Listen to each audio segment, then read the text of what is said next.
ya ikut arus air ya. Terus apa bedanya sama yang kuning-kuning itu ya, ikut arus air gitu ya. Mohon jangan dibayangkan. Nah artinya kalau kita sudah mengetahui. Oke, sebelum kita lanjut ke materi yang kedua, kita ada KPP terlebih dahulu ya. Silakan ibu-ibu, bapak-bapak bisa menikmati air minum dan makanannya yang lumayan. Profesi saya sekarang sebagai siswa kelas kuning dan hobi saya membaca, menonton, berenang, dan fotografi.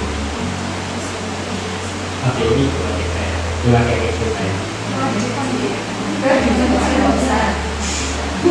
Oke, ini jenjang pendidikan saya. Riwayat pendidikan saya itu ada 3, yaitu ada 2 mini server. Di networking juga saya lumayan ya, ada motivation educator sama ya ambassador.